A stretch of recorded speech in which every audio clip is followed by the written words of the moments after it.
Hello my friends, Jerry Rosa here in the Rosa String Works Workshop. And so the journey begins.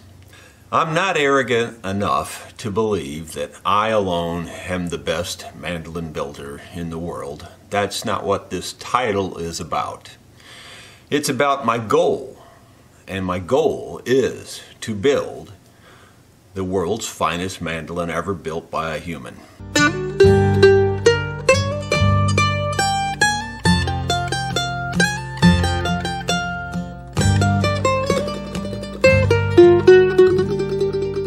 Yeah, I know, it's a pretty big goal. There's been some wonderful builders. Lloyd Loar, of course, stands out among all of them. Lloyd Loar was the guy who built the Gibson F-style mandolins back in the early 20s. He was kind of running the building department there in Gibson. He was the chief cook and bottle washer in terms of luthiers at Gibson at that time. Very innovative, did a wonderful job. My mandolins are built based on a 1924 Gibson Lloyd Loar mandolin that I disassembled back in the 90s, before I should have, to be perfectly honest with you. I wasn't really ready for that job at the time I did the job, but it was forced upon me, and that's the truth of it. But I learned a lot, and that was the good news. I measured it in thousands of inches, and now I try to carve my instruments to that same dimension. Fortunately for me, that was one of the very best Lloyd Loars I've ever heard in my whole life. It truly was a remarkable mandolin. And it was definitely one of the loudest. People are always asking me why my mandolins are so loud. Well, there you go. I carve them exactly like that mandolin to the thousandth of an inch if I can achieve that. And most of the time I get within a thousandth or two. So I get very, very, very close. Sure, there's even other builders these days. Gilchrist it stands out among many of them. There are quite a few other mandolin builders out there. I'm not going to try to name them all because I'll miss a few. The point is, I don't necessarily consider myself a Lloyd Loar of mandolin builders. I just want to be clear about that. This is not an arrogance thing. To be perfectly truthful, it's a little bit of a clickbait thing, and it's a goal. I mean, it truly, truly, truly is my goal. Because this is at the end of a very long career of building instruments. My goal is to try to make this one the finest one I've ever built. Hopefully the goal of being the finest mandolin ever built by a human. And that's the truth of it. It'll be a mandolin that I will not sell. I will pass it down into my family. The only way I would sell it is if I did get some ridiculous offer for it. To start out to build the world's finest mandolin, you really do have to build with the finest materials. Guarantee you I will spare no expense on that. I saw this wood come up for auction in an eBay auction, which I had bought from this fellow before, so I was confident that it was quality. Okay, so I bid with that confidence. And I was prepared to bid to $1,000, and I'm not kidding, just for the two boards to go on the back. So that'll tell you I'm putting my money where my mouth is. And that is the truth. I was prepared to bid to $1,000. Fortunately, I didn't have to go that high. I got these two boards for $300. You stop and think about it. For $300, you would expect to have a fairly sizable pickup load of wood, right? I got these two boards. But they're pretty special. Wow, look at that. Isn't that something? They're book matched.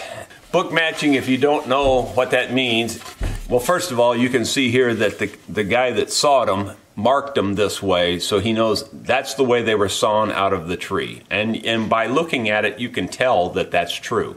You can see that it all matches up across, the curl matches up across there, everything all the way down.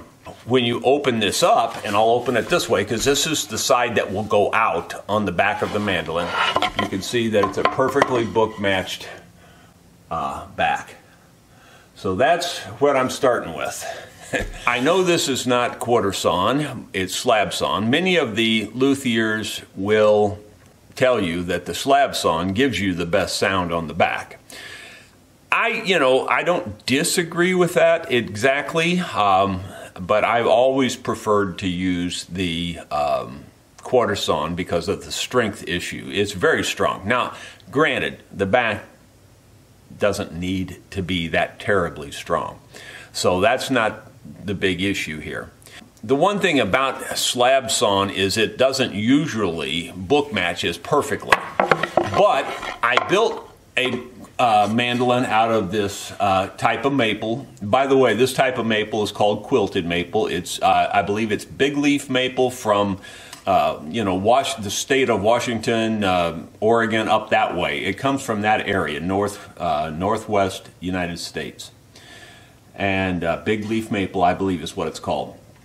But anyway, I did build another mandolin out of this same kind of maple, and we'll put a link to that on the screen because I don't recall which number video it was. And you can take a look at that and see how that turned out. It was absolutely beautiful. And I believe this one's going to be absolutely beautiful also. So that's what we're starting with. There's no time like the present to get started on that. So I'd like for you to come along on my journey to build the world's finest mandolin ever built by a human. So how do we get started? The thing, as I mentioned, is we have to open this up like a book. We lay it here in front of us. We know these are the outsides of the mandolin. So I'm going to write out right here, and I'm going to write out right here. That way I won't get confused, and this is the outside. It's not the inside. The inside would be this side here. And perhaps the inside might even look better. But you got to remember that when we carve down, we will get closer to that other look and shape. Anyway, this is the side that's the closest match because they grew together in the tree, and therefore that's the closest. Okay, now you can see that this piece here really is not fitting up perfectly. There's a big gap down through the middle here. So the next thing that we need to do is go to the planer. Well, first of all, we need to make sure that it's going to fit, see? And it does. So we know we've got some room to spare here. These edges will be my sides. In this particular case, they may not be long enough. In fact, I know they're not going to be long enough to go all the way around here like this. So I'll have to build this in sections. I don't know. I say that. I guess it's possible. This could potentially go all the way around to here. It's possible. I'd have to measure it. But regardless, I'm going to find a way to get the sides out of this to build this mandolin, and I'm hoping I'll have enough left over to piece the neck together out of this stuff. It's just not going to be simple, but I'll do what I can and use the wood as much as possible in this particular mandolin. So the first thing I want to do is get these two edges mated up perfectly. So we'll go to the jointer to do that. And just for the record, I had the top up. Technically, this will be cut this way. I just wanted to show it to you just so you know I wasn't a total idiot. There you go. So it'll actually look like this in this particular pattern. Now, the other thing is I'll have to do is decide where do I want to do that. More than likely, I'll do it down here because there's a lot of figure in this area, but also that would get rid of this white stuff that's up in here that you can barely see on camera. But it doesn't really matter too much. With the staining and everything, this white would go away anyway. You wouldn't see it. Just so you know, that's the way it will actually look. Well, to quote a famous astronaut, one small step for man, one giant step for this old luthier. Here we go.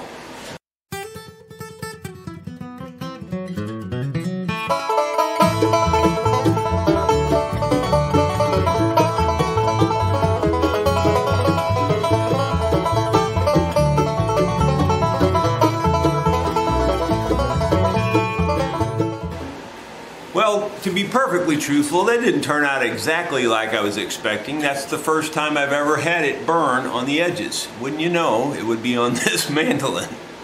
I've never had this burn on the edges before. I had the cut set pretty darn light. I'll move the fence over. Maybe that part of the blades are wore. We'll try one more very light cut. In addition, I will run them through individually this time just to make sure. Bill Monroe is the father of bluegrass. He's the one that gave us all this joy. He picked up an old Gibson mandolin and formed a band called Bluegrass Boys. So that didn't help. I'm pretty sure that that part of the blade is very fresh. So I guess that's just a characteristic of that piece of wood.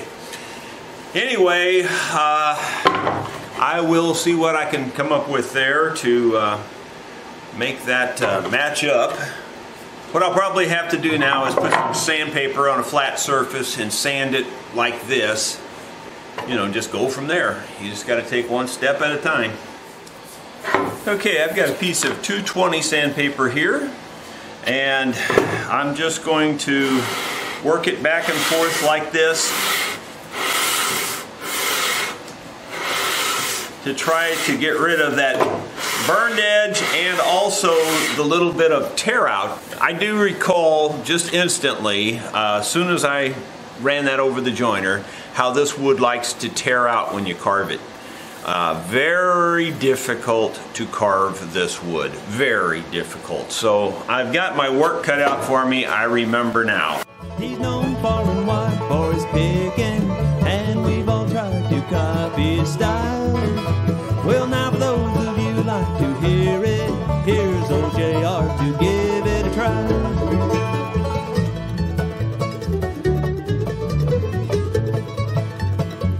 It's going to take more than that, but I'll start with that to see where I've got problems. So I set that piece aside, now I'll do this piece.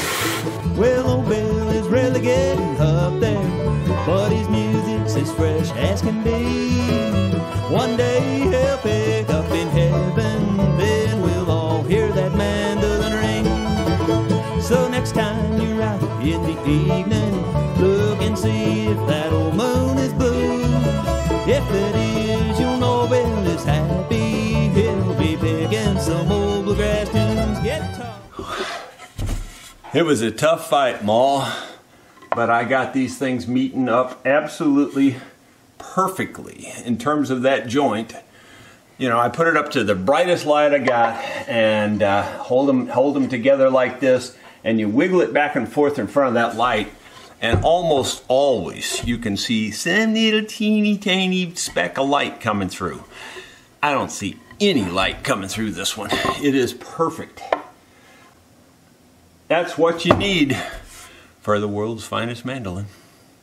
So now that I have those two mated up perfectly, now the thing to do is to draw the design of the mandolin on here. The reason I want to do that is I want to see how much waste I have, because I want to save all of the waste because I need it for the sides and possibly for the neck. So here we go. Debating on how I want to do this on this back, so I think what I'm going to do to get off of my dead center here is I'm going to go ahead and outline the body like I typically do. I leave this tab up here much bigger than it needs to be because it just is necessary, because you never know how the neck heel is going to work out. I always trace around it with a magic marker, that way I can cut outside the black line, leave the black line, and that gives me just a little bit of extra fudge factor there in case something doesn't align perfectly.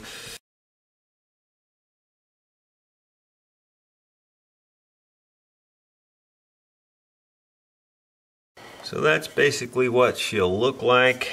I'm going to monkey around with that just a little bit, because I may want to modify this and possibly add another point here.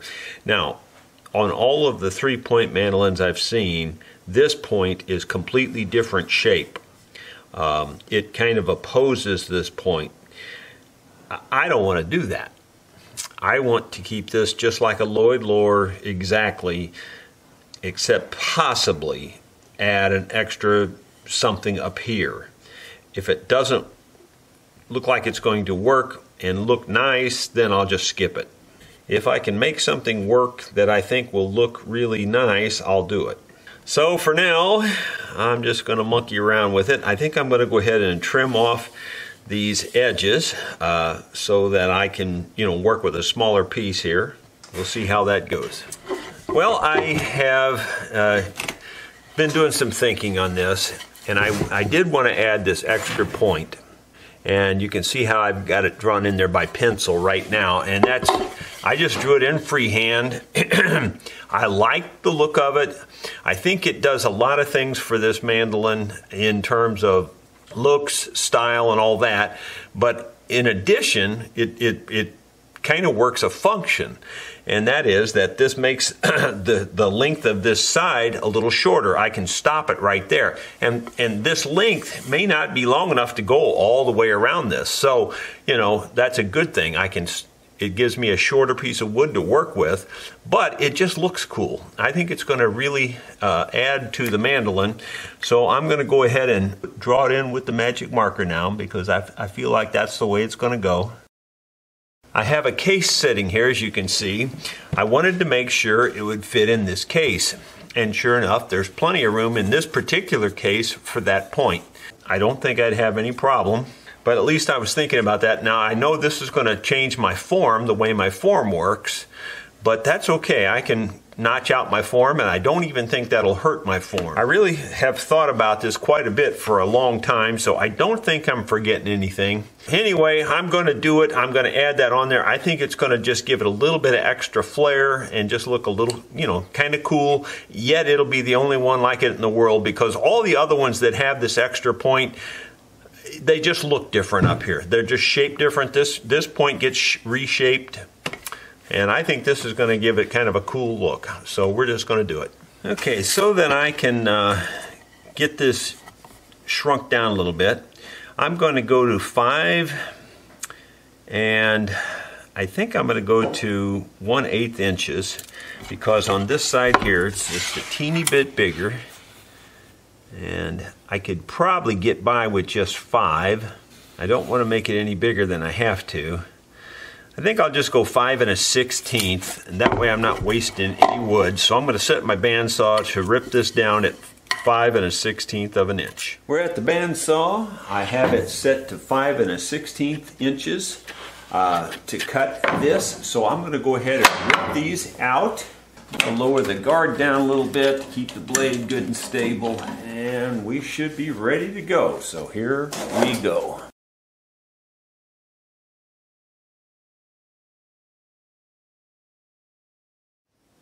Well, my friends, we're at the bandsaw, as you can see, and I'm presently looking through the bandsaw. I have set up John Manura's AccuSlice system on the bandsaw. Took time to make sure everything was really square, including the blade to the table and then the AccuSlice to the blade, etc. The reason I'm doing this is because I want to slice these boards rather than sand them down because they're too thick. And with the AccuSlice, you can very accurately dial in the thickness you want. And ordinarily, you'd have to clamp each one of these boards to this sacrificial board. But in this particular case, I'm going to use the sacrificial board as my fence.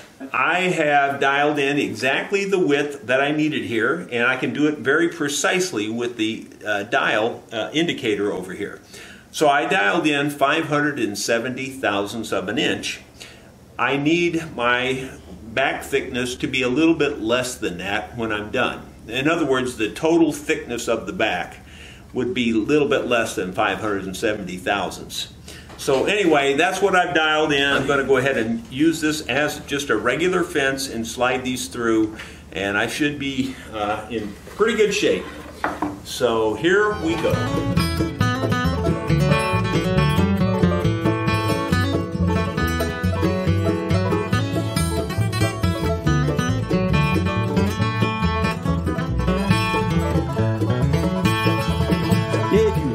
guitar ring, don't you love to hear Bill sing?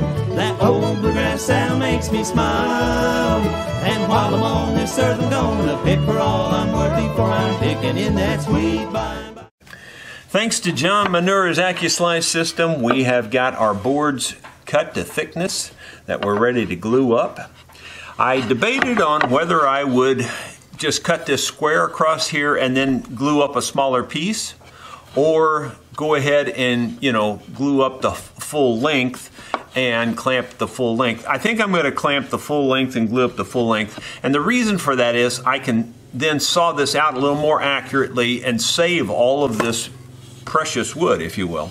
If I just saw it off, then these little pieces here are just basically scrap. There's almost nothing you can do with them.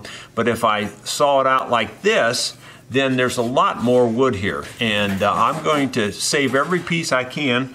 I'm even thinking of using this veneer, making a veneer out of it, and making the peghead veneer with this. So I want to save every little bit of it I can, because you just don't find wood like this every day. I think it's time to go ahead and get her glued up. So let's just go ahead and get that done. Well, I believe I'm all set up to get this glued up, and so let's just get started. I'm going to use the Titebond 3. It's really the first time I've used the Titebond 3 on the middle joint like this, but it really makes sense. You don't ever want this joint to come loose. I very lightly dampened this edge and this edge. I kind of think dampening it might actually help raise the grain and make this even a tighter joint. I'm kind of thinking that's the way it might go. I don't know for sure. I used my high dollar glue spreader here. That works just about as good as anything when it comes to these kinds of glue ups. You want to make sure you get 100% coverage. Again, this is not the place to monkey with it. You definitely want 100% coverage. Very light bead of glue, especially on that side. This side's a little heavier, but that'll make them match up really well. And we'll start tightening it up and see where it goes. We'll do it very lightly at first, just enough to start to squeeze out and try to keep this perfectly level. We will go the opposite way with these clamps. Where I'm going to put these clamps, I'm going to clean up the glue squeeze out here a little bit.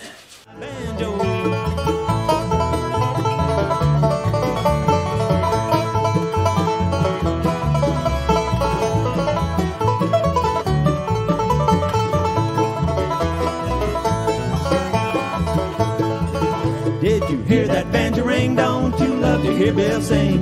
That old bluegrass sound makes me smile. We're good for the next 24 hours. We're just going to have to wait it out. I may start on the top and do the same thing, get the top this far along as well, if I can.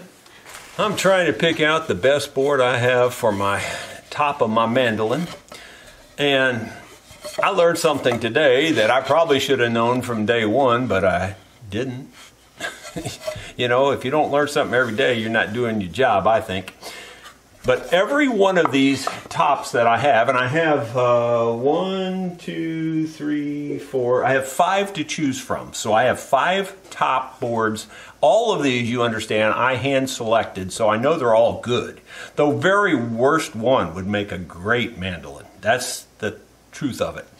But I'm just trying to pick out the very best piece for the world's greatest mandolin ever built by a human.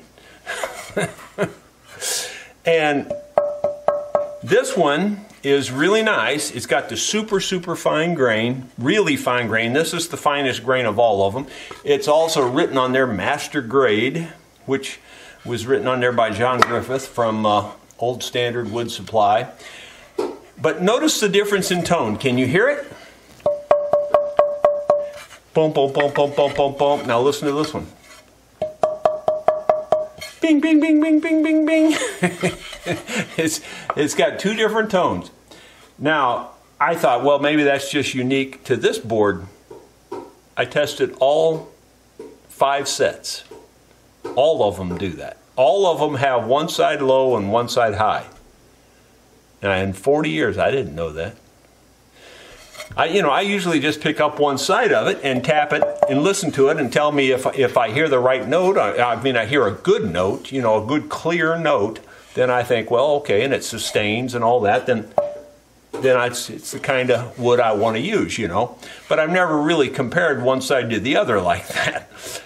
You would think I would have accidentally compared that before, but if I did, I don't remember. And anyway, every single piece does that.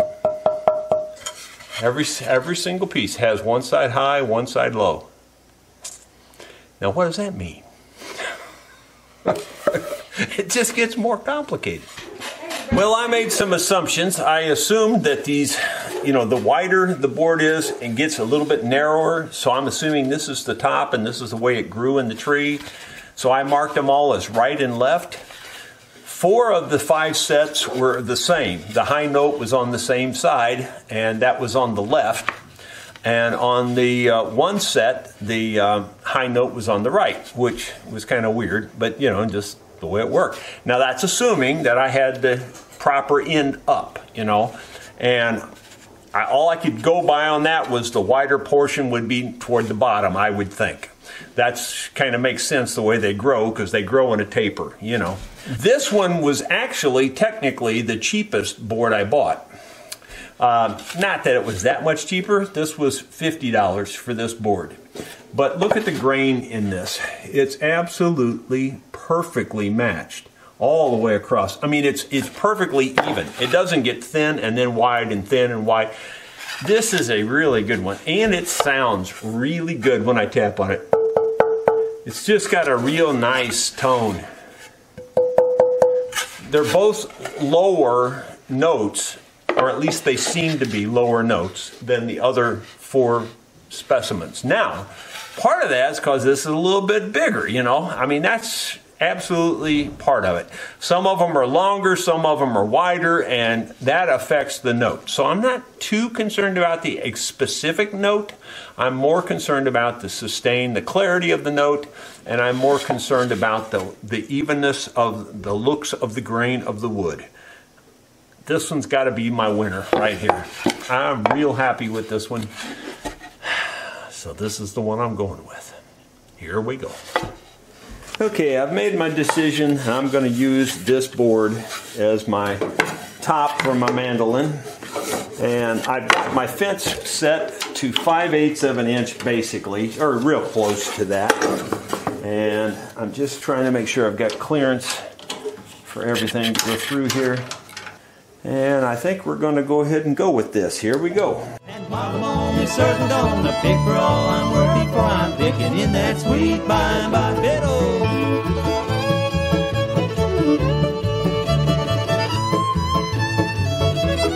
Bass. Now it's time to joint the edges for gluing the top together. So here we go. If you hear those fiddles ring, don't you love to hear Bill sing? That old bluegrass sound makes me smile. And while I'm on this certain gonna pick for all I'm worth before I'm picking in that sweet by and by. Now I'm going to rip the top to the width before we glue it up.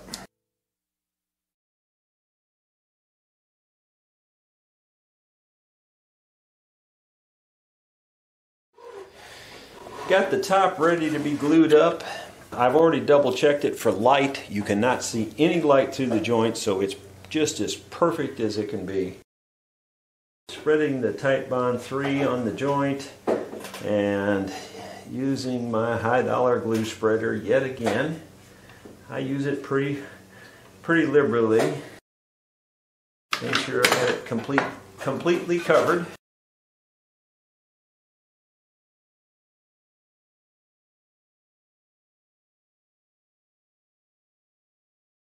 When you first start this, you just want to put a little bit of pressure on it because it likes to move a lot. Hardly any pressure really at the beginning, just kind of enough to hold them together, but not enough to really squeeze them together. Then you take the other 2 clamps, slip them across the other way, put a little bit more pressure on them, but not a lot. This helps keep them really flat. Then you start tightening up the other ones a little bit more. And you just keep working it until you try to make sure you're staying flat, because that's the critical thing, especially if you've got your wood kind of sized to the size you need, you know. Pretty darn good. Just snugging them all up a little bit more. Got a very even squeeze out across there. Everything feels perfect. You can't do any better than perfect, so I'll just call that good enough. Well, my friends, it's day 2, and we have successfully got 4 boards glued together. 2 on this one, 2 on this one. So, wow, big progress for day 1. But actually, I feel like it was good progress. We got them thickness down, and we're really ready to get started doing some of the main work. Before I do that though, I want to get rid of this glue squeeze out and all that, so I'm going to chip all that away. There's a lot of different ways to do that. Sometimes I'll just take my finger plane and do it. The finger plane sometimes works good, but because of the bumps like this, sometimes it's better just to take a chisel. And unfortunately, my big chisels are up at the house at the moment, so all I've got is this one here, and this one's not that big, but it should suffice. Trying not to cut too much of the wood at this point in time. The main reason you want to get rid of that is because if you run this through a sander or anything, you've got problems because it'll clog up your sanding. But the joint looks really tight, looks really good. We're in pretty good shape there. Well, I'll finish cleaning these up off camera, and I'll show you what our next step is. I think my next step is to cut this out. I took my pencil and went around this scroll area because this has to be more detailed. You can't cut outside the lines in this area. You pretty much have to cut right to the line. But otherwise, I think we're in pretty good shape. Guess I'll move over to the saw and get started. Well, I'm ready to get started cutting this out. I'm over here at the little bandsaw. I call it little because we keep a little blade on it. It's the same size as the other one technically. Feels a lot littler. But anyway, I'm going to try to cut out this shape as much as possible without wasting too much wood. I'm going to try to stay fairly close to this. It may be difficult to do. I might not be able to accomplish what I'm really trying to do, but we'll see how it goes.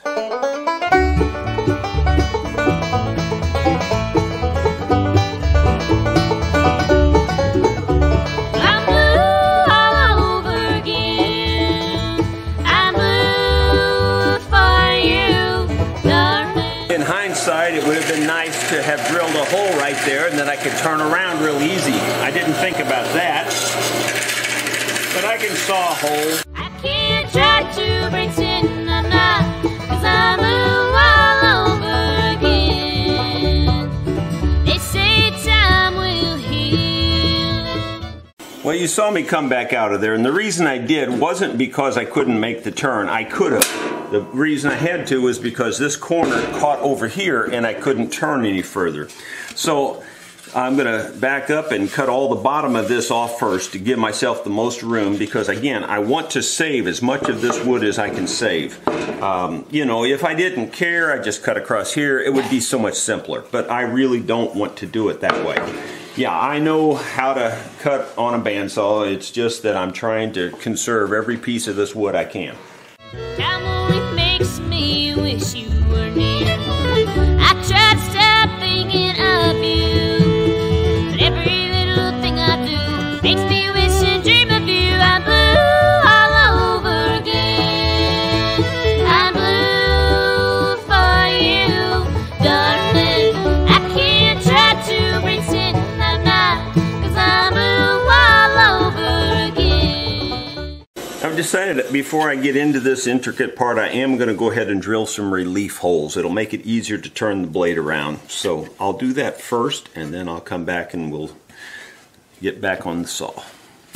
You can see I've drilled quite a few holes in there, so hopefully that'll help a little bit.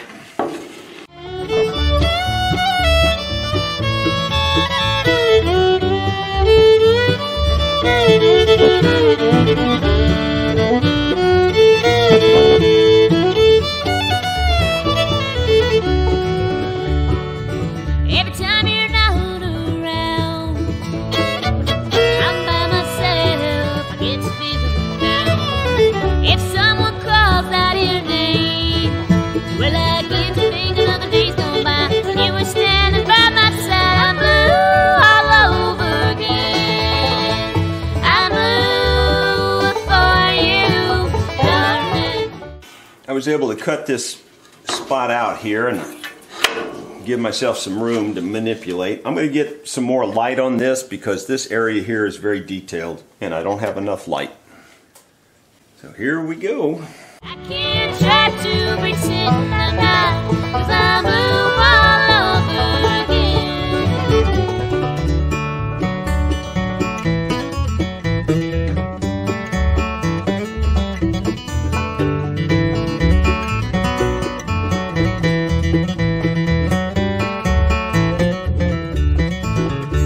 I'm blue all over again. I'm blue for you, darling. I can't try to pretend I'm not, 'cause I'm blue all over again. I can't try to pretend I'm not, 'cause I'm blue all over again. I hate to keep using the word perfect, but that's about where we're at here. So I think I'm happy with that. Thought I'd just share with you another thing about making these instruments and the way you align your grain. If you know, this one is almost perfectly vertical, so it's just about as good as it gets. But if it's not, you want your grain pointing out from the center. You do not want your grain pointing in toward the center. And the reason for that is when you carve it, if it's pointing out, then that radius will be very quarter sawn through the radius. If you have it pointing in, when you'll be carving along those lines, and you'll actually have wider lines show up. Now that's an extreme, and you would have to have some really very off grain in order to see that effect. But my point is, you do want them coming out like this, lined in the center, not like this, if that makes sense to you. So, but these you can see are almost perfectly straight up and down. They've got a slight little bit of lean out that way too, but very little. Now I'm going to put this on here, and we're going to go ahead and get this cut out as well. I'm not as particular about this one because because I've got a lot of this quality spruce laying around, so I'm not worried about this one in terms of saving every little piece, though I don't waste it either. So this is the line that I'll be cutting this off on, and probably can't see that in the camera very well, but there's a line across here, so the top gets a line where we cut this off. So I'm just penciling that line in, and then we'll draw the rest of this, again drawing it with the wide marker so that we can cut to the outside of the mark.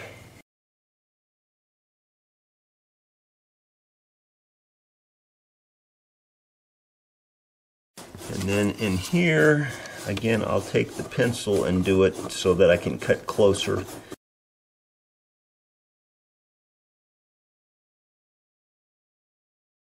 Just take a straight edge, put across here, and draw that line in.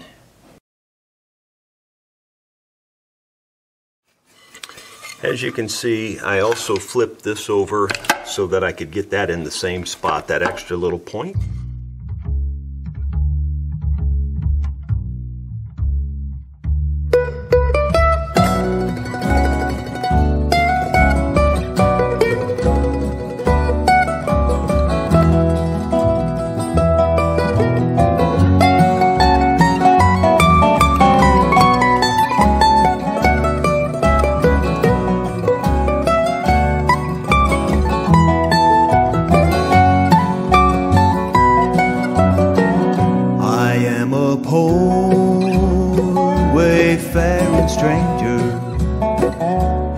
have been through this world of woe. There is no sadness, no toil, no danger, and that bright land to which I go.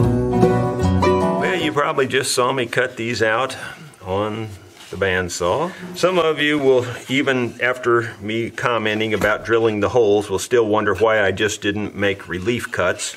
And had I made relief cuts, I would have wasted all of this wood. Now, I don't know for sure I need all of this wood, but I got a few thoughts running through my head, and it might be handy to have this. So, you know, if I need it, I've got it. All right, turn off your OCD. You know, I know that some of you were screaming at the screen. You forgot to cut around the scroll on the spruce top, and you were 100% correct, I did. But I calmly walked back over to the bandsaw and I sawed it out. So shut your OCD down. It's fine. It's going to be perfectly okay. We've made that much progress. Now if I could just snap my fingers without that hurting and make this turn into 2 carved pieces, we'd be pretty far along. But unfortunately, I can't do that. I'm debating on how I'm going to carve this. I know I'm going to do a lot of it mechanically because of the hand thing. Yeah, I'm not even sure I can carve this. And keep in mind, for those of you who remember when I carved the last quilted maple, I said it was the hardest thing I've ever carved. And truly, if honestly on that one I carved before, had that been the first mandolin, it probably would have been the last mandolin, because that was so hard to carve.